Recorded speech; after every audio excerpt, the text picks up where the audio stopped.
Welcome to Roots of Faith. I'm Renee Richard, and today we're again at Our Lady of Holy Rosary in Santa Monica, Louisiana, where Father Joshua Johnson and I will continue talking about the fabulous parish that is in full action here in Santa Monica, Louisiana.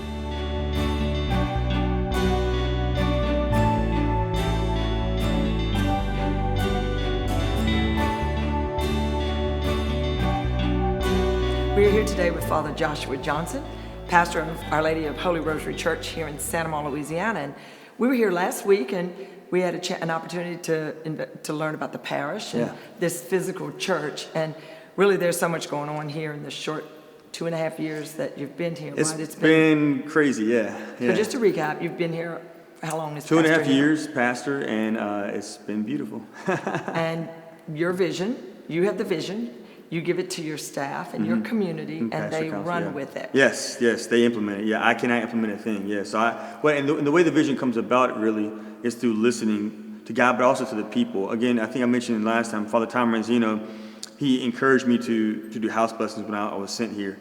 And from those house blessings, I would ask questions, and I was able to listen to the bride, to the church, and hear her desires.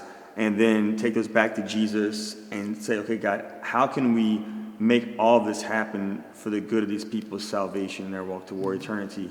And the fruit of all that listening and prayer and the people, and then collaborating with people and equipping people with the tools to just go out and build kingdom is a lot of supernatural fruit that we're currently experiencing at this parish. That's it. And so through your prayers, you've come up with an idea, or like you said, you know the need, and you bring it to your core team or your group. Everybody, I have staff, I have a team, I have a council, and and we just pray. Y'all brainstorm and come up with the ideas. Yes. So when you came here, what was the first thing that you heard in terms of ministering to your community? Because as we talked last week, it's not just the parishioners in this parish, it's everyone that lives in the geographic area here. It's reaching out to them. It's having Christ meet them.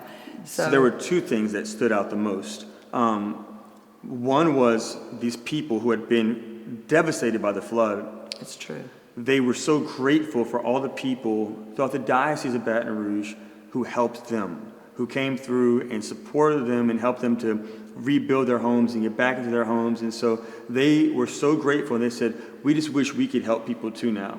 We wish that we could have a place that we can help people out at. That was the first thing I was hearing. The second thing I was hearing a lot was, we want community. We used to be, because Santa Monica is a lot of families here, a lot of people grew up together. They said we used to be a very tight-knit community. And said, we want to be able to have community again. And I heard time and time again, there was this park, it's called the Santa Monica Park. And so when we were kids, we used to get dropped off there in the morning, and then they would come back home at 8 o'clock at night. And we just hung out all day long. We had community. We would love to have community again. So I was praying with those two ideas of where can I help facilitate fellowship and community, and where can we also help facilitate a space for our people to make a gift of themselves for other people who are also in need. So the first thing we looked at was the courtyard. Outside the church, between the church and the old rectory and office space, was a beautiful, beautiful space of green trees. It was greenery, it was garden, it was very, very beautiful to the eye. It provided us with a lot of shade. However, in prayer, the discernment was this space right here, right outside the church, could be a really cool place to offer people community. And so we started cutting down those trees. Oh, goodness. And some people loved it, and some people hated it at first. And because that's our trees, they've been there for 30 years. And so the trees go down, and we poured the concrete and made this beautiful courtyard. And all of a sudden, everyone after masses started actually hanging out with each other. They didn't go straight to the car. And then because the courtyard was there, we were able to then invite the kids over after the football games. And then because of the courtyard, we were able to host events and retreats where we would have events outside the courtyard between functions. And so we call it Holy Family Community Courtyard. We ask for the intercession of the Holy Family to intercede for us to be a family in this town. And so that was the first thing. And it really has brought so many people together, and everyone loves it. It's so cool how the Lord worked through that courtyard. But also doing the courtyard first, was a gift because we were able to show people, okay, see all the fruit that's coming from this courtyard? Imagine if we now get really practical with serving the poorest of the poor. And so what we did was we recognized we had for maybe 30 years or so a food pantry. Ms. Ronu Turo, she passed away, but she had this beautiful food pantry. But where it was located on the campus, because of space, it was on the back of the campus. And there were plans years ago to do some different things with the campus to where it wouldn't be on the back. But nonetheless, it was on the back. So when the poor would come to us for help, they had to go around back. That just did not sit well with me at all, right? I have a profound love for Jesus in the Eucharist and the poor. Just like I don't want Jesus in the Eucharist to have to be hidden, I don't want the poor to be hidden. So I began to pray with the old rectory and office space that was flooded and that the current plans were to demolish it. And I said, well, why don't we make that like a big food pantry, right? And that way we can just move Ms. Ronaturo's food pantry to the front. Well, as I'm saying that, I'm also listening to the parishioners and their desire to make a gift. And other parishioners said, well, Father Josh, if we made it a food pantry, can we also make it a soup kitchen as well? Because I would love to have a place where we can act like we cook so well in Santa Monica. Like, can we please have a place where we can cook meals for people? And I said, feed the poor. That's a great idea. I didn't want the word soup kitchen, though, because soup kitchen, it's us and them, and I like the motto of just us. And so I said, how about we have a dining hall, right? And then I've always wanted a coffee shop. And so I was like, well, what if we did like a big food pantry with a coffee shop and a dining hall? And that way, when the poor come to the food pantry, we can offer them coffee, and we can sit down with them and enter into close proximate relationships with the poor, become their friends, invite them to Bible studies, and also discern what gifts do they have to offer the community, and what gifts can we also offer them as well to help them in their walk toward heaven. And so that was very well received, while other people began to hear about this, and they began to share their desires, and people would say, well, what makes me feel really good is whenever I look good. And so can we offer a barbershop and a salon? Because, I used to do hair for years, and I would love to come back for free and do hair. So that's a great idea. So now when the poor come to the food pantry, we not only invite them to the meals on Tuesdays and Thursdays, which we feed about 300 people for those meals. Wow. And we also have meals for widows once a month. And we also have every Friday morning coffee with Christ for the men and women in the Word on Wednesday mornings for the women, over coffee and over food. But we offer them to those things as well. We also have a diaper bank. We had a parishioner who was doing a diaper ministry out of their home for years, and it was just outgrowing their home. And they said, Father, a lot of people who might come to this future cafe that we call the Full of Grace Cafe, quenching God's thirst for charity and justice, they might need diapers too. I said, I would love to be able to offer them diapers. So we have like a Walmart of diapers in the cafe that people can bring here, and we have the lotion, the cream, and the powder and all that. We also have what we call blessing bags, where the kids put these together during PSR, religious education. Blessing bags are Ziploc bags with bottles of water, gift cards, soap, toothbrush, toothpaste, bars, and also prayers and information on how to come to the cafe. So once we collect enough of those, that room is stacked with blessing bags, then we bring those to the church, and families put them in their cars. So when families leave the campus and encounter a homeless person on the interstate asking for money, they can give them a blessing bag, which has stuff in there for today, but also information on the homeless shelters, where St. Vincent de Paul is at, where the Missions of Charity are at, and then where we're at, so that they can come back and abide in community with us. We do their laundry for them. We have a shower for the homeless as well, via appointment, and we also do a lot of small group Bible studies in that space as well. We have like a living room area we created, and everything was donated. Cool things also is fertility. It's called Our Lady of Grace Fertility Clinic, and so we have a full-time Creighton fertility care specialist. And so she meets with couples for marriage prep and couples who are going through conversions, and she helps them to understand the beauty of natural family planning. But she's also able to walk with specifically women in the community who have endometriosis and cysts on their ovaries. And one of the things that I really promote as a pastor is for all girls, teenagers, to begin to learn about their cycle. Because if you learn about your cycle as a teenager, you can find out like what's going on with my irregular cycle. Why am I feeling pain, the cramps? And instead of just taking a pill that can bring harm to your body, they can learn about what they can do now to actually remedy the situation.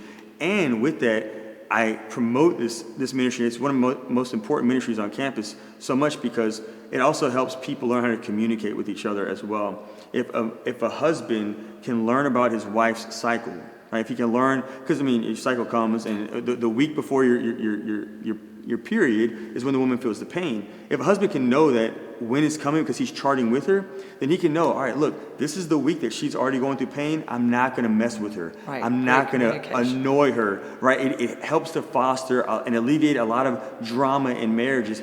And it also helps the woman out with her spiritual life, her interior life, because if she knows that she's going to be going through a lot of pain this whole week, potentially, then that's the week where she shouldn't be fasting a lot if she has fasting as part of her rule of life, right? That's the week where she needs to be gentle with herself and reverence her own body because she's already suffering enough as a member of the body of Christ. And so we really emphasize that because I think for years in the church, that's been an underemphasized ministry. And so we try to promote it a lot, and it's brought a lot of healing to couples and to women as well. So it's been a cool ministry in our parish.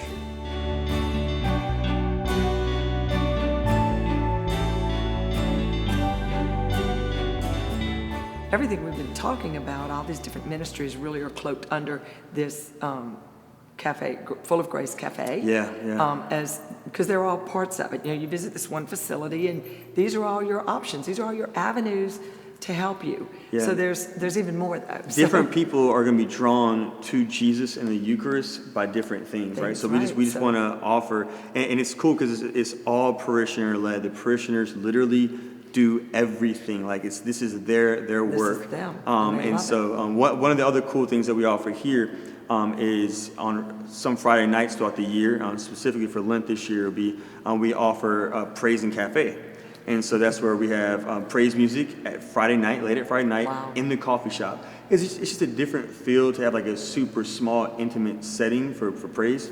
And so we collaborate not only with other Catholics, but we collaborate with Protestant ministers in town and their communities. We invite all people to come. And so you might have a Protestant praise leader with the Catholic praise leader, and we're all praising Jesus together. Right, it's a great ecumenical. It's very ecumenical, yeah. And then they also, gathering. They support our food pantry. They support the diaper bank as well. So we're able to collaborate in these ways with other necessary members of the body of Christ who also have gifts that we need, and we have gifts that we are able to share with them. One of the cool things that I love to do is when they come by us to bring them to the church, because a lot of Protestants may have never been in the presence of the Blessed Sacrament. Right. So I like to show them the tabernacle and also show them other places on campus that can help them to maybe have a different perspective of Catholicism. One of the Bible study rooms that we have here, because what we did to the team, we looked at our whole campus. Not only did we look at ministries, and we asked the questions, what ministries are bearing supernatural fruit and what ministries are not? If they're not, then we either let's put them to the side right now, or let's work on them to help them to bear supernatural fruit. But we also looked at the campus and said, what spaces on our campus are bearing supernatural fruit just by their presence, and what spaces can we work on? So one of those spaces that we worked on was a reflection room that we changed into Our Lady of the Ark of the Covenant reflection room. It's a Bible study room, but it's beautiful because on the walls of this room there are scriptures from the Old Testament to the New Testament that show how Mary is the new Ark of the Covenant. In the old Ark of the Covenant, they had three things inside the tabernacle. The ark, they had the manna that came down from heaven, the bread, and they had the rod of Aaron, which represents the priesthood of Aaron and high priesthood, and they also had the Ten Commandments.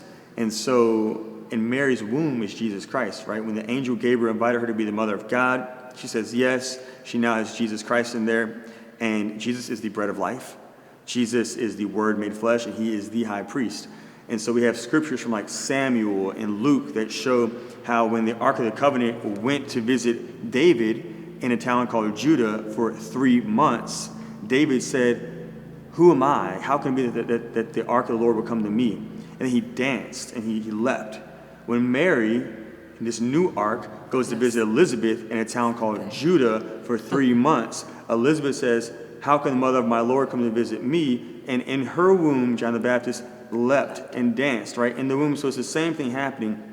John, who wrote the book of Revelation, he saw the Ark of the Covenant. The Ark of the Covenant historically has been missing for a very long time. John sees the Ark in the book of Revelation, and immediately after he mentions the Ark, which for a Jewish person, like huge, he then says, oh, and behold, I see the woman. And so the woman gives birth to the son, who clearly is Christ. The dragon chases her, clearly Satan. Who's the woman? It's Mary. But he connected Mary and the ark in the same sentences. All right, why did he do that? Because he heard Jesus call Mary by her biblical name at the foot of the cross, woman. He heard Jesus call Mary by her biblical name at the wedding of Cana, woman. And so he was able to connect that Mary is the woman that God, the Father, prophesied about in Genesis 3:15 when he told Satan, I'm going to put enmity between you and the woman, you and the ark is the one that... And so I take these different ministers from our community when they come on our campus to serve the poor or to praise God with us, not only to visit Jesus in the church, but I also take them to our Bible study room, specifically the Ark of the Covenant room and our RCIA room, because in the RCIA room, we have the 7 sacraments on the wall in Scripture and tradition, and then also being practiced here at the parish. And that way, they're able to make a connection. Wait a minute. Yeah. So baptism is biblical, and infant baptism was practiced in the year 110. Like, I had no idea. I thought that was like a Catholic Church thing. And here it's been done at the parish, and here's marriage, here's holy orders, here's confirmation. And so it kind of helps them to get a different perspective. And so it's really cool how even these spaces, if we were to invite them to sit and pray in there, they could be drawn to Jesus. And right now I'm actually walking with a Protestant minister right now who is interested in the Catholic Church because of his time that has been spent here on our campus. Yeah.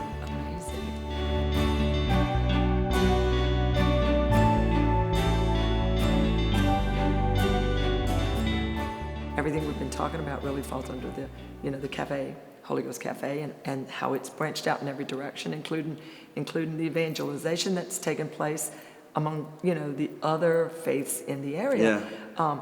When I was here for a day of recollection in August, I got to visit where your activity center is, and I thought it was brilliantly structured, just the whole layout of it, because you have like a large central meeting room, and then with a sitting area in front, and then wings that go down the side of it with classrooms there, which for our purpose was great, because we could just go back and forth. Yeah. So tell us a little bit. So we're able to do a lot with that. Was that here center. when you? That's actually the oldest thing on campus outside of the church. Center. Yeah, so that's been here for a very long time. And so because of the flood, we were able to renovate that as well and update it and upgrade it, which has been very nice. And so because of that, we're able to not only host things for our youth in their youth group, we are able to have the retreats, conferences. We have conferences throughout the year. We have Supper and Substance, which is date nights for married couples. We're able to work out there. We have Soul Core, which is where you pray the Rosary, and while you pray the Rosary, you do like these different workouts that help you to enter into the mystery of the Rosary. Our different groups, the Knights of Columbus, the Ladies Auxiliary, the Catholic Daughters, the Festival Committee, they're all able to have space there, but also our kids are able to be formed there because we have so many classrooms. One of the cool things that we have in there, though, is we have a prayer room also in the activity center.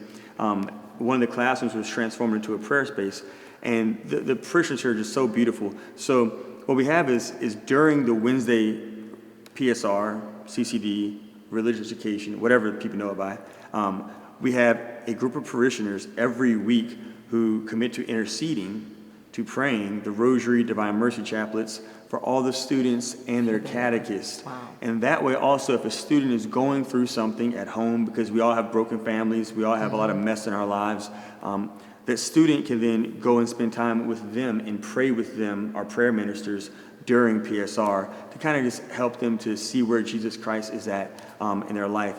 We also offer spiritual direction here. We have a full-time spiritual director on our campus, Ms. Wendy Enlow, and so one of the retreats that's going to be on our campus probably by the time this airs, is a busy person retreat where people can come here all during the day, and we'll have a bunch of spiritual directors in those classrooms available to meet with people and pray with people and help them discern where God's working. But again, we also do our PSR classes in there, and we use it for so many different things. It's such a great space for funerals and so many other things that we're able to do with that space on our campus. One of the things that struck me in it is the sitting area, like to the front. Yeah. You have this beautiful, beautiful tapestry. Yes, is it a tapestry? it is, yeah. That hangs there full of saints. Yes. Modern day saints, old saints. So it's Our Lady of Stoner River, and it's a beautiful image of our Blessed Mother. It was painted for the National Black Catholic Congress that was in Florida a few years ago.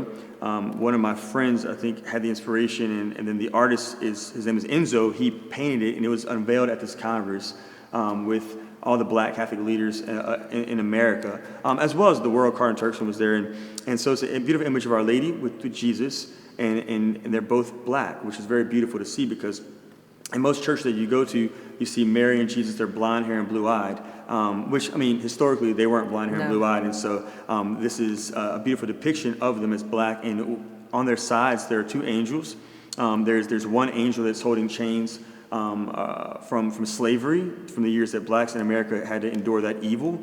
And then there's also another angel that's holding the prison chains as well, because there historically is a connection between once slavery ended, the prison system totally changed into something that it was not before. And so there are canonized saints from Africa, like St. Josephine Bakita and St. Martin de Porres. He's a South African-American saint, and Charles Lwanga and Moses.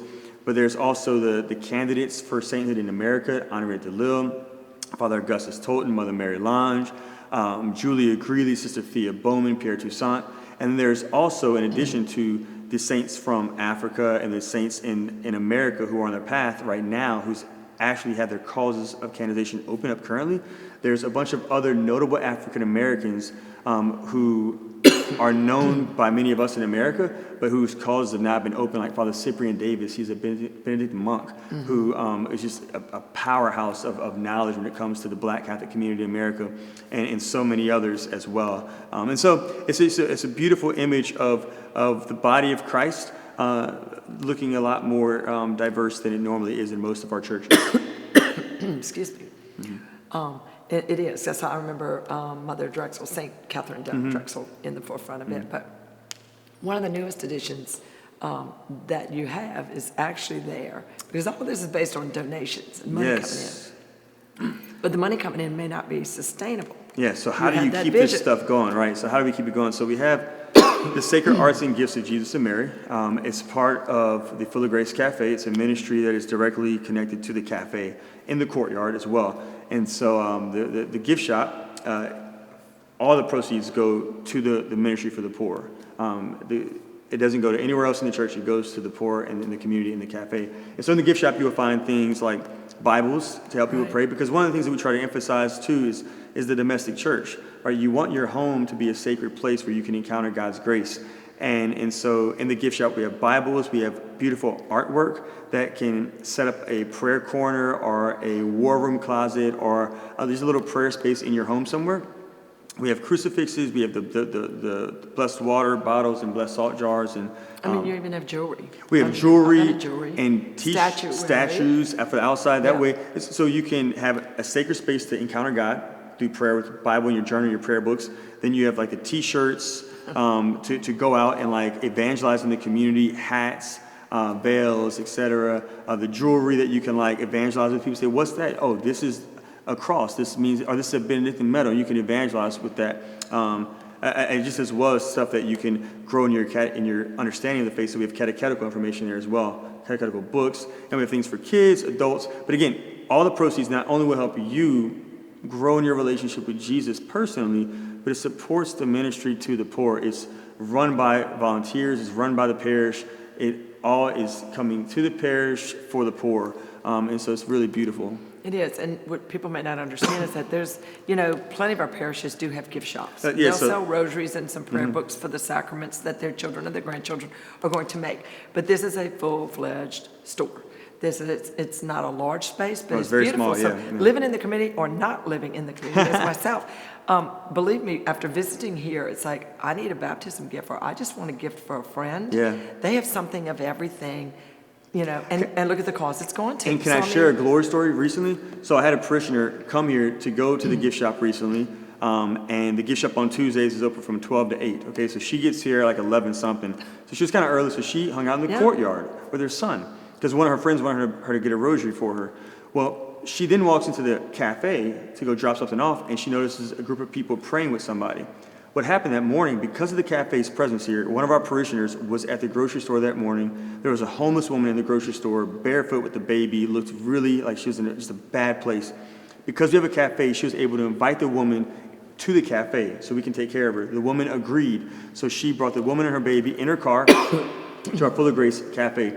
The woman comes to the cafe.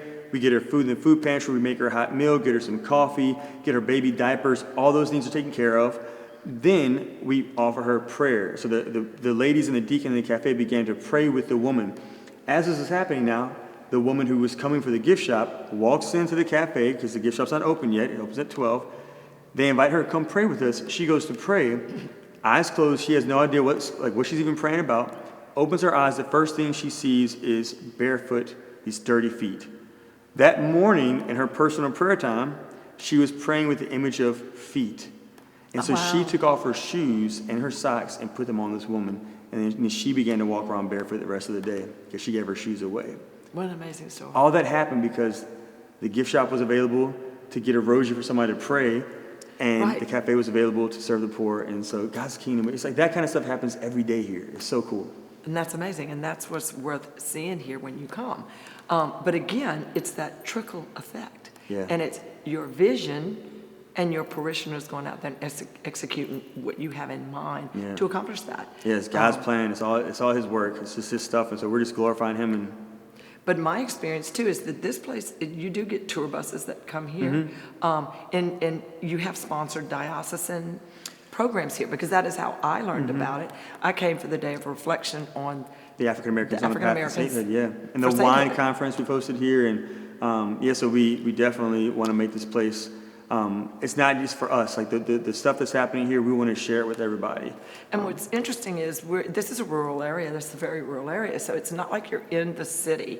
But because this is a rural community too, and you were talking about the community here wanting to regain that sense of community, and I suspect that this part of Ascension Parish is having subdivisions move, and people are moving to this area because there's a lot of farmland that's going up into subdivisions, which bringing in outsiders into this close-knit community. But everything you've done here is regaining what ultimately they all want, and in doing so, reaching them in a way that is so profound. The desire is to really look like the church looked in the Acts of the Apostles. If you look in the Acts of the Apostles, they broke bread, they studied the Apostles' teachings, they prayed and worshiped, and they had fellowship and community, and they ate with each other. Right? And that's it. And so if we can look like the early church, then we're in a good shape. But there's always room for growth. But I think you're doing an awesome job of that here. So it's the people. I'm grateful to the bishop for allowing me to walk with these people, because they're everything. They make this stuff happen. So folks, if you want to donate to this cause, we'll have the address up on the screen. And I can't thank you enough for being my guest today. And this is a place worth coming out for, whether it's for an event or just to come visit. You can spend a morning or longer here in this wonderful community of Our Lady of Holy Rosary. God bless you. Thank you, Father Josh.